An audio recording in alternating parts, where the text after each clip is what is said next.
네, 우리 이 아침 할렐루야 샬롬 하고 인사하는 시간 같습니다. 인사하십니다. 할렐루야 샬롬 샬롬 샬롬 샬롬 샬롬. 하나님 사랑합니다. 여러분 주 안에서 사랑합니다. 네, 오늘은 잠언, 우리 계속 잠언을 묵상하고 가고 있죠.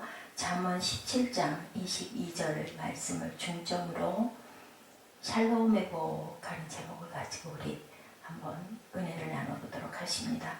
17장 22절에 마음의 즐거움은 양약이라도 근심은 뼈를 썩게 하느니라, 이렇게 뼈를 마르게 한다라고 이렇게 하죠.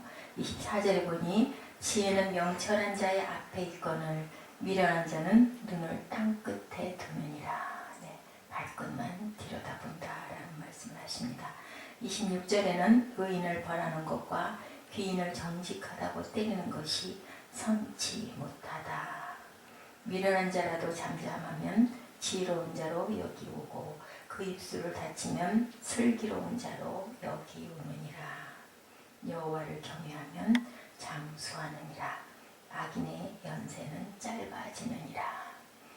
잠언 말씀, 우리 인생의 가장 살아가는 데 있어서 지혜를 주시는 말씀, 우리가 어떻게 살아갈까 생각할 때 잠언 말씀은 항상 우리에게 이렇게 성경 중에서도 특히 답을 말씀해 주고 계시죠. 여호와를 경외하면 장수한다고 합니다. 악인의 연산이 짧다. 우리가 화를 내고 누구를 미워하고 또한 혈기를 부리면 뼈로 마르게, 뼈로 썩게 하기 때문에 오래 살 수가 없는 거죠. 우리가 뭐 길게 성경을 가지고 우리가 그 뜻을 헤아리려고 연구하지 않아도 그냥 읽기만 해도 동의가 가는 그러한 말씀입니다. 어떤 목사님이 설악산을 봄철에 등반을 아마 꼭대기 등반을 하셨던 것 같습니다. 그분이 설악산 등반을 하고 길을 잃어버리고 나서 얼마나 많이 놀랐는지 항상 그분은 게토레이를 드신다고 해요. 포카리스웨이트가 싫어서 그런 것도 아니고 맛이 없어서도 아니고 몸에 안 좋아서도 아니고 항상 그분은 게토레이를 먹는 이유가 물도 없이 아마 간단하게 자주 오르시던 등반이어서 그러셨는데 올라가셨나 본데 눈이, 겨울 눈이 봄철에 내리는 바람에 그만 길을 잃어버리셨다고 합니다. 그래서 한 3시간이면 도착하는 곳을 거의 7시간 정도를 헤매고도 아주 기진맥진해가지고 얼마나 놀라셨겠어요. 내려오는데 그 헤매고 있는 도중에 눈 속에서 발견한 게 바로 게토레이였다고 해요. 그 음료수를 발견하고 새 것이 있었는지 누가 드시다 놔둔 건지는 모르지만 죽을 위기에 목은 마르고 땀은 났을 것이고 얼마나 그게 눈에 생명수처럼 보이지 않았겠습니까? 그것을 드시고 나서부터는 내려오셔가지고 그 게토레이의 고마움을 잊지 못하고 늘 음료수를 드실 때는 게토레이를 드시고 그렇게 하고 그걸 마시고 숨을 돌리고 힘을 내서 다시 길을 헤매는데 등반객이 매달아놓은 빨간 그 끈들이 있죠. 나무에다가 방향 표지로 이렇게 표적으로만 매달아놓은 빨간 끈을 바라보고 그 감격은 이루 말할 수가 없었다라는 그런 말씀이 있으세요. 예. 우리가 가야 할 방향을 알지 못할 때 이렇게 헤매게 되고 그리고 놀라게 되고 나중에는 두렵게 되죠. 떨리죠. 이러다 내가 죽는 게 아닌가. 저는 설악산 같은 대단한 산은 엄두도 못 내고요. 뒷동산을 자주 아침이면 등반을 했던, 등반이 아닙니다. 그냥 산책을 했습니다. 한 1시간여 정도 이렇게 올라갔다가 이렇게 돌아서 집으로 돌아오는 그 작은 야산이죠. 우리 그 아파트 뒤에 있는 산. 그 산을 매일같이 가다가 나중에는 그 맨날 가는 길이 지루해서 중간에 보니까 조그맣게 소로길로 사람들이 중간을 타고 넘어가서 길이 뚫려 있는 게 보이더라고요. 그래서 그 길을 저도 따라서 지름길이겠거니 매일 똑같은 길 가는 게 조금 지루해서 가다가 더 지름길로 좀 갈 수 있을 것 같아서 사람의 발길의 흔적이 별로 없는 곳을 그쪽으로 향해서 가는데 나중에는 나가는 통로가 어디로 나가야 집 쪽으로 나가는 길인지를 몰라가지고 진땀을 빼고 헤매고 그냥 그 급경사가 있는 그 내리바지로 그냥 풀숲으로 풀인 줄 알고 뒤져보면 푹 빠지는 그러한 그 집더미, 웅덩이, 마른 풀들이 막 쌓여있는 그런 땅은 저 밑에 땅끝이 그래가지고 넘어지기도 하고 놀랬던 적이 있습니다. 등에서 진땀이 나죠. 이렇게 조그마한 길을 찾는데도 그런데 설악산 가셨다가 그러셨으니 얼마나 많이 놀라셨겠습니까? 그래서 어떤 성인이 그런 말씀을 하셨다고 하죠. 아래로 우리는 막 빨리 내려가야 되니까 아래로만 내려가는데 그럴 때는 아래로 내려가지 말고 위로 올라가 보게 위에 올라가서 아래를 내려다보면 내가 내려가야 할 길이 보인다라는 그 말씀을 하셨던 게 생각이 납니다. 그런데 위로 올라갈 온도는 전혀 나지 않고요. 어떻게 하면 빨리 내려갈까 그 생각만 하게 되는 게 바로 본문 말씀에 미련한 자가 발끝을 본다고 하셨던 그 말씀이 저는 그러니 발끝을 보니 위가 안 보이지 않겠나 하는 생각을 해봅니다. 의인을 벌하는 것과 귀인을 정직하다고 때리는 것은 선하지 못하다. 그렇죠. 의인을 벌하는 것은 선인을 귀인을 정직하다고 때리는 것은 현명한 게 아닙니다. 말을 아끼라 성품이 안전한 데는 명철하느니라. 말을 많이 해서 손해볼 때가 너무 많습니다. 말을 많이 하고 아유 내가 공연한 말을 길게 많이 했네. 특히 저 같은 경우는 그렇게 후회를 할 때가 많아요. 아마도 제가 타고날 때 말을 참 즐기고 말을 잘하는 그러한 하나님의 그 달란트를 주신 것 같은데 그것을 좋은 곳으로 그것을 생명으로 거둘 수 있는 그런 길로 제가 일찍 접어들지 못하다 보니까 지금 이렇게 뒤늦은 나이에 많은 사람들에게 많은 얘기를 하고 싶은데 그걸 들어줄 만한 사람이 없다 보니까 말을 많이 하게 된 게 아닌가 저는 가끔 문득문득 마음이 조금 이렇게 가라앉으면서 그런 생각을 합니다. 지혜는 명철한 자의 앞에 있거늘 미련한 자는 눈을 땅끝에 두느니라. 발끝에 땅끝에 두어서는 안 되고요. 우리는 어떻게 해요? 명철한 자의 앞에 있다. 지혜는 미련한 아들은 아비의 근심이 된다. 어미의 고통이 된다. 그렇죠. 아무리 가르쳐줘도 못 알아듣고 아무리 타일러도 그대로 하지 않을 때는 어머니의 고통이 됩니다. 그리고 아비의 근심이 될 수밖에 없습니다. 살아가면서 지혜롭게 사는 것은 우리가 이렇게 눈을 어디에다 두느냐 그것이 가장 중요한 것 같습니다.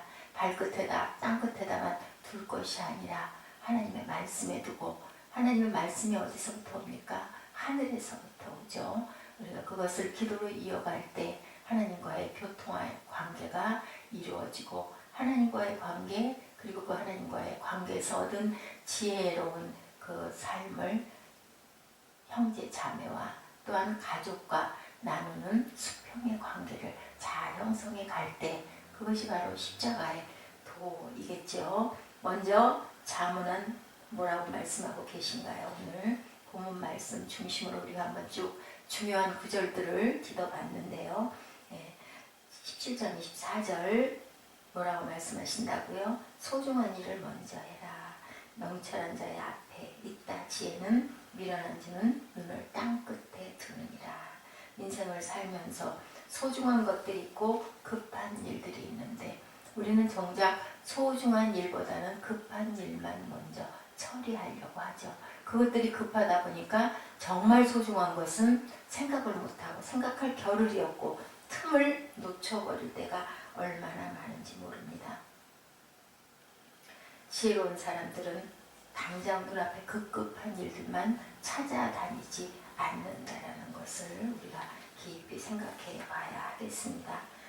우리가 급한 일들을 소중하게 생각하고 보지만 소중한 일에 시간을 투자해야지 중요한 일에 투자를 하는 것은 지혜로운 방법이 아니다. 우리가 중요하게 여기는 것은 과연 무엇일까? 그렇다고 열심히 이야기를 하다가 아이고 나 오늘 축구 시합 못 봤네 하고 그냥 달려가는 거 그거 어떤 걸까요? 그것은 소중한 법과 누구하고 통화하다가 열심히 상대방은 얘기하는데 그냥 아유 나 지금 이거 누구 만났어 이거 급해 아유 나 여기 도착했어 그것도 끊어버리는 거 그것은 소중한 관계를 깨뜨리는 그런 아주 좋지 않은 그런 일들 그 상대방은 얼마나 상처를 받을까요? 우리가 작은 일에서도 이런 생각을 해야 하고 적당하게 그것을 조절할 줄 아는 지혜가 필요할 것 같아요. 사람을 만나는 일, 돈을 버는 일, 전화를 거는 일, 컴퓨터나 텔레비전을 보는 일 네, 물론 그것이 급할 수도 있죠. 아까 그 축구 시험 놓쳤네 하고 달려가던 그 친구처럼 그렇지만 그것보다는 법과의 그 나눔 얼마나 소중합니까? 그런 게 있다 친다면 미리 얘기를 해서 양해를 구했어야 되겠죠. 이미 잊어버렸으면 그것은 차라리 포기하는 것이 낫습니다. 예. 마태복음 6장 33절에 주님께서 말씀하시죠. 너희는 먼저 그 나라와 그 의를 구하라. 그 나라와 그 의를 구하라는 것은 무엇을 하라는 말씀일까요? 네, 영적인 일에 먼저 초점을 맞추고 집중을 해라. 우리는 살아가면서 세상의 일들, 눈앞에 닥친 일들이 눈에 보이고 급한 것 같지만 사실은 나에게 오늘을 주신 하나님의 의미는 무엇일까를 우리가 깊이 묵상해야 되는 것이 가장 소중하고 중요한 일일 것입니다. 그래서 우리는 이렇게 아침에 일어나서 가장 먼저 단정하게 옷을 챙겨 입고 우리 성전에 나와서 주님의 말씀을 묵상하고 그리고 그 말씀을 통해서 우리가 기도합니다. 오늘 제가 어떻게 살아갈까요? 이곳에 계신 여러분들은 하나님의 음성을 가장 먼저 듣기 원하는 그 나라와 의를 구하시는 분들입니다. 아멘. 아멘. 네. 하나님께서 나를 만드신 목적을 알고 목적에 따라 인생을 살아가야 된다는 거죠. 예, 우리가 옷을 입을 때 그 옷은 뭐예요? 우리에게 옷을 입게 하기 위해서 그 목적을 가지고 지어졌습니다. 그런 얘기 참 많이 합니다. 어떤 옷이 가장 좋은 옷일까? 저는 그럴 때 늘 그렇게 얘기합니다. 내가 가장 편하게 입을 수 있는 옷, 항상 찾을 수 있는 옷, 그것은 그 옷의 생명이다. 아무리 좋은 옷이라도 제 몸에 맞질 않아서 놓고 바라만 본다면 그것은 옷의 사명을 다하는 게 아니다. 그렇기 때문에 낡고 그죠? 또 오래됐어도 그 빛이 낡았어도 열심히 깨끗이 세탁해서 다려서 항상 옷을 입을 때면 그 옷을 찾고 싶은 그런 옷, 그런 사람이 되어야 하겠습니다. 집도 마찬가지입니다. 아무리 아름답고 이쁘게 지었어도 내가 살아가기에 불편하면 그 집은 집의 그 목적을 달성한 것이 아니죠. 집은 사람이 살아가기에 편리해야 하고 따뜻해야 되고 그리고 보호되어야 하는 그런 집이어야 된다. 음식도 마찬가지입니다. 물론 각자에게 더 잘 맞고 꼭 필요한 음식들이 있지만 음식은 사람에게 유익을 주고 그것을 먹음으로 인하여 건강할 수 있는 그런 음식이 음식의 사명입니다. 우리도 마찬가지죠. 하나님이 지으신 목적이 있는데 우리는 하나님의 어떤 목적을 가지고 지으셨을까? 너희는 세상의 소금이 되라. 소금이라는 뜻은 어떤 뜻을 가지고 있어요? 예, 우리가 온전하게 말을 항상 빛으로 드러나는 그러한 말을 해서 주변을 밝혀라. 그 빛으로 드러나는 말 무슨 말일까요? 하나님의 말씀입니다. 말씀으로 세상을 비추고 또한 그렇게 하려면 우리가 어떻게 해야 될까요? 그렇게 행함이 있는 저희들의 행동을 통하여서 주변 사람들에게 빛을 더하는 그러한 삶을 살아라라고 말씀하고 계세요. 우리가 화목하게 하는 것이 마른 떡 한 조각만 있어도 화목한 것이 더 낫다라고 말씀하시죠. 이런 것처럼 우리가 화목한 직책은 세상의 소금이다. 마태복음 5장 13절에 이렇게 말씀하십니다. 고르게 하는 말, 화목하게 하는 말, 그 말씀은 그리스도를 믿음으로 화목을 이루게 될 줄로 믿습니다. 이렇게 바울이 훌륭한 것, 자기의 일을 알았죠. 사도행전 20장 24절에 나의 달려갈 길과 예수께 받은 사명, 곧 하나님의 은혜의 복음을 전하려 하면은 어떻게 한다. 나의 생명을 조금도 귀하게 여기지 않는다. 왜요? 하나님이 나에게 그 너에게 생명을 준 것은 그 사명을 이루라고 내가 너에게 생명을 줬다라는 것을 알았죠. 처음에는 예수를 부인하고 그리고 박해하고 예수 믿는 사람들을 잡으러 다니고, 그런데 누가 스데반 집사가 돌아가면서 얼굴이 해같이 빛나면서 돌아가는 그 모습, 그리고 또한 자기에게 돌 던지는 자들을 불쌍히 여겨달라고, 죄를 그들에게 돌리지 말아달라고, 내 영혼을 거두어 주소서 하는 그 기도를 하면서 그 죽어가는 모습을 보면서 아마 크게 감명을 받지 않았을까, 저는 그렇게 생각을 합니다. 생명을 걸고 일하는 바울, 생명보다 소중한 게 하나님이 주신 사명이다. 옷은 옷으로서, 집은 집으로서, 음식은 음식으로서, 그것이 그 음식과 옷과 집의 생명이기 때문에, 바울에게 생명을 주신 것은 그 사명을 이루는 것이기 때문에 생명보다 소중한 것이 나의 사명이다.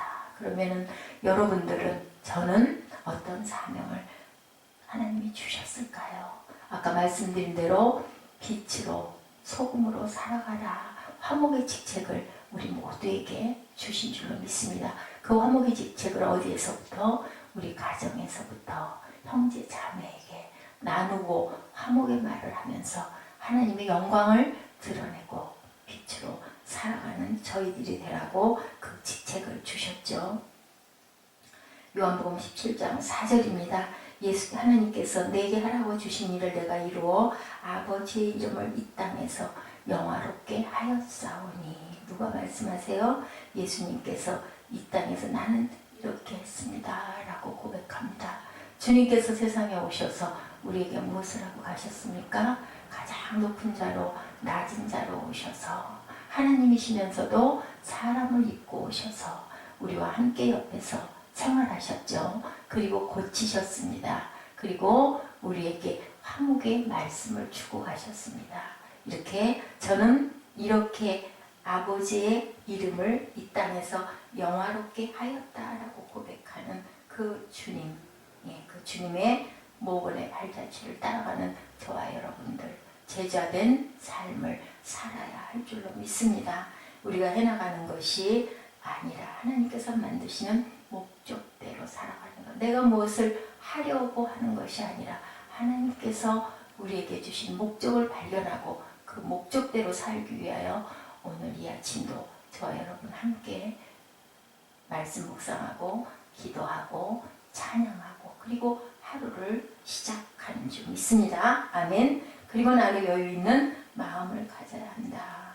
잠언 12장 25절입니다. 근심이 사람의 마음에 있으면 그것으로 번뇌케 되나 선한 말은 그것을 즐겁게 하느니라.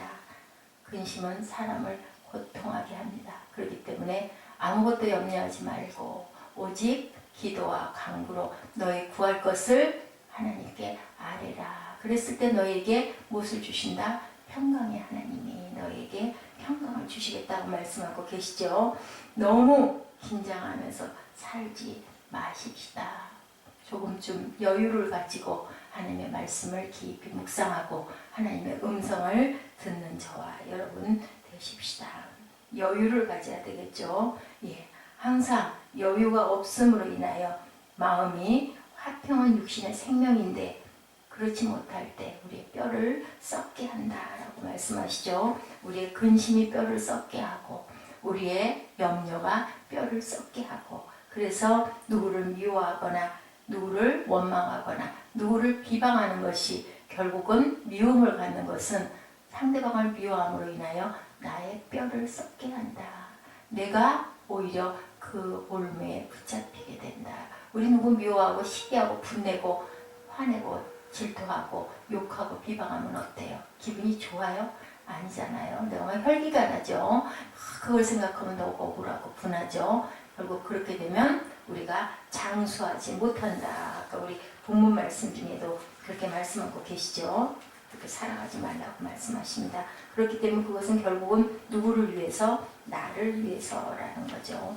이렇게 마른 떡 한 조각만 있고도 화목한 것이 육선이 가득하고 다투는 것보다 낫다. 다투면 결국은 우리의 뼈를 썩게 하기 때문이다 라는 말씀을 하십니다. 내 소욕을 따르는 자가 그렇게 따르고 살면은 어떻다?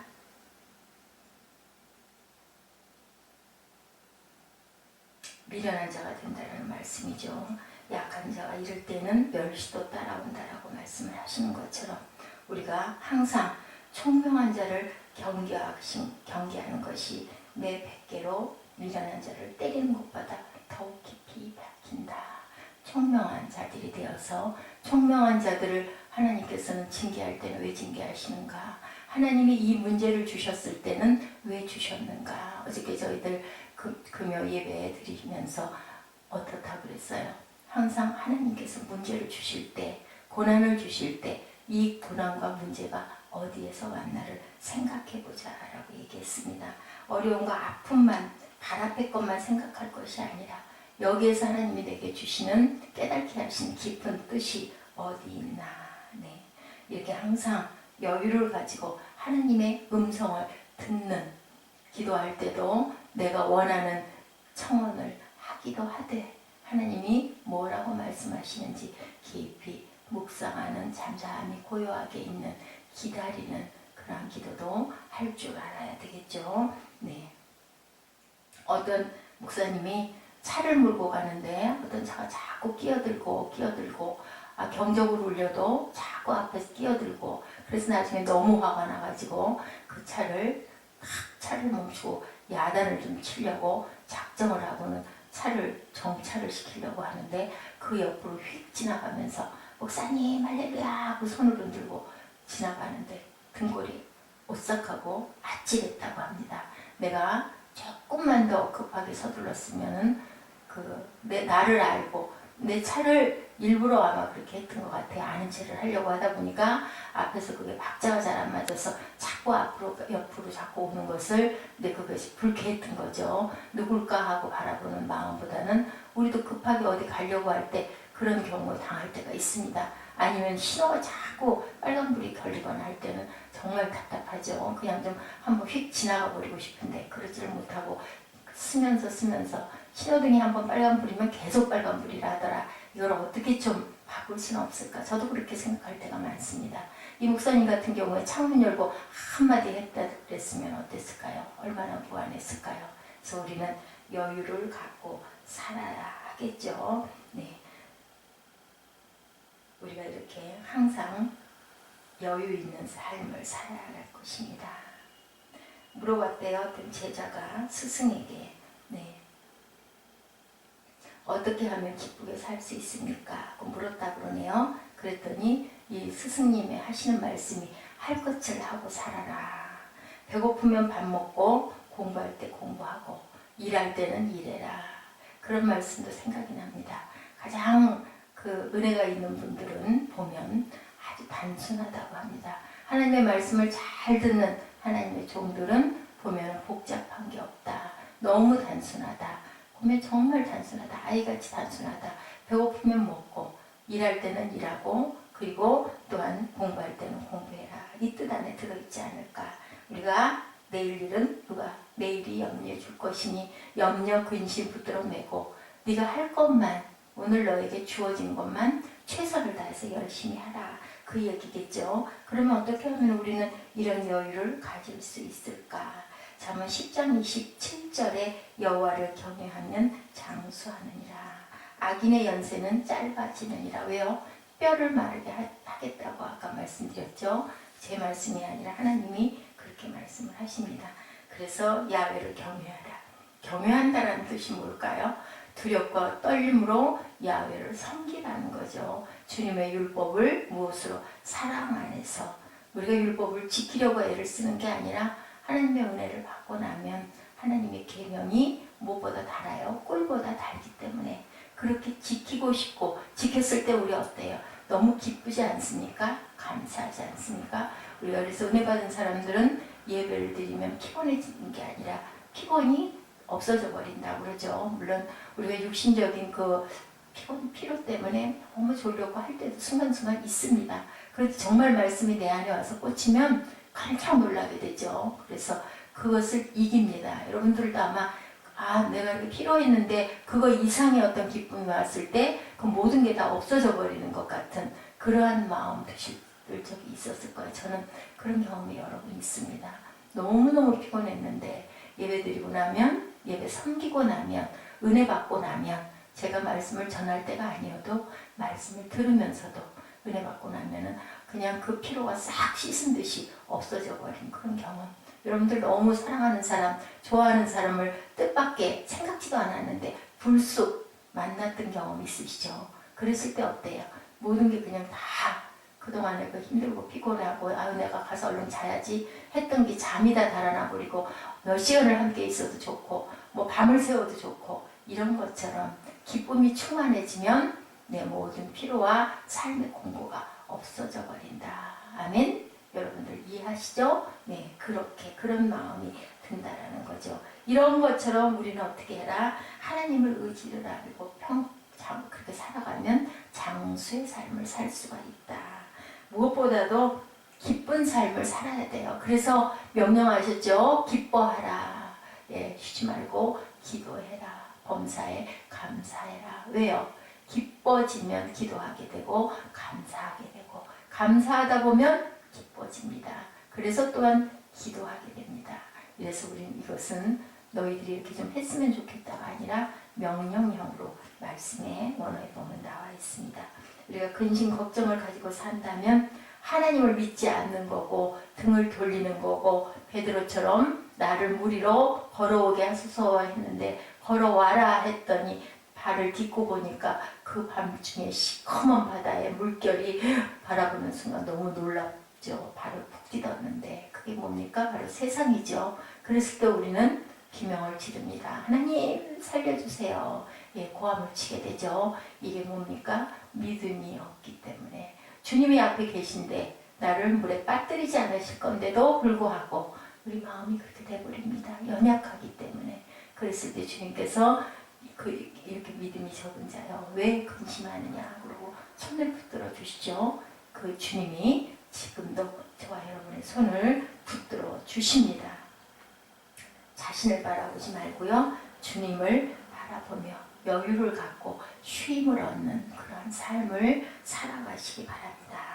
예, 우리가 너무 세상 것을 많이 의지하지 말고 하나님의 음성을 듣고 귀하게 하나님의 꿀처럼 단 말씀을 묵상하시면서 항상 큐티하시면서 눈을 떴을 때 하나님께 감사하시면서 그렇게 하나님과의 교통하시는 삶을 살 때 하나님을 경외하는 마음으로 살 때 기뻐하며 살 때 나에게 인생을 주시고 세상을 주시고 그리고 시간을 주시고 나에게 소명을 주신 것 나를 기억하시는 하나님. 세상에서 가장 무서운 게 뭐라고요? 나를 아무도 기억 못하는 것, 잊혀진 사람이 되는 것. 사람의 사이에서 잊혀진 사람도 이렇게 세상에서 가장 불행한데 하나님께 잊혀지는 것은 뭘까요? 그것은 암흑입니다. 그것은 사망입니다. 그런데 하나님이 말씀하시잖아요. 내가 너를 결코 버려두지 않겠다. 내가 너를 고아와 같이 버려두지 않겠다. 내가 너와 함께 하겠다라고 말씀하시면 그러면 된 것 아닐까요? 항상 문제 뒤에 계신 어떤 문제가 있습니까? 문제 뒤에 계시는 하나님을 바라보십시다. 광야를 주신 이유가 그 잠깐이면 갈 거리를 40년 동안을 홍해를 통해서 40년을 돌게 하신 하나님의 깊은 뜻 안에는 너희를 낮춰라. 그리고 깊게 생각해라. 그리고 너희들이 나를 알아라. 하나님의 깊은 뜻이 있다라는 것을 여러분들 아마 다 알고 계실 겁니다. 그래서 우리는 허물을 덮어주는 사랑을 구하는 저 여러분들 누가 그 허물을 덮어주세요? 예, 주님께서 덮어주시죠. 보혈의 피로 덮어주셨습니다. 우리의 죄악을 담당하시기 위하여 우리의 형벌을 대신 지시고 우리의 사망을 뚫고 생명으로 부활하신 그러한 주님. 사순절 이렇게 이 새벽 이제 사순절을 하루하루 우리가 걸어가면서 비아돌로라스의 그 걸음을 걷는 주님의 마음을 기억하시는 저와 여러분 되시기를 주님의 이름으로 축복합니다. 기도하십니다. 하나님 감사합니다. 오늘 주님의 음성을 듣습니다. 아버지 하나님, 마른 떡 한 조각만 있고도 화목한 것이 육선이 집에 가득하고 다투는 것보다 낫다라고 말씀하십니다. 슬기로운 종은 주인의 부끄러움을 끼치는 아들을 다스리겠다고 말씀하십니다. 그 아들들 중에서 유업을 나눠 얻으리라고 주님 말씀하십니다. 지혜는 명철한 자의 앞에 있거늘 미련한 자는 눈을 땅 끝에 둔다고 말씀하십니다. 아버지, 눈을 땅 끝에 두지 않게 하여 주시고 하나님의 말씀에 저희 눈길과 마음과 귀를 모으는 삶을 살게 하여 주옵소서. 감사드리었고 오늘도 주님의 목적대로 살아가는 샬롬의 복을 허락하여 주시옵소서. 존귀하신 예수 그리스도 이름으로 감사하며 기도드렸습니다. 아멘. 하늘에 계신 우리 아버지시여, 이름이 거룩히 여김을 받으시오며 나라의 임하옵시며 뜻이 하늘에서 이룬 것 같이 이 땅에서도 이루어지이다. 오늘 우리에게 일용할 양식을 주옵시고 우리가 우리에게 죄 지은 자를 사하여 준 것 같이 우리의 죄를 사하여 주옵시고 우리를 시험에 들게 하지 마옵시며 다만 악에서 구하옵소서. 나라와 권세와 영광이 아버지께 영원히 있사옵나이다.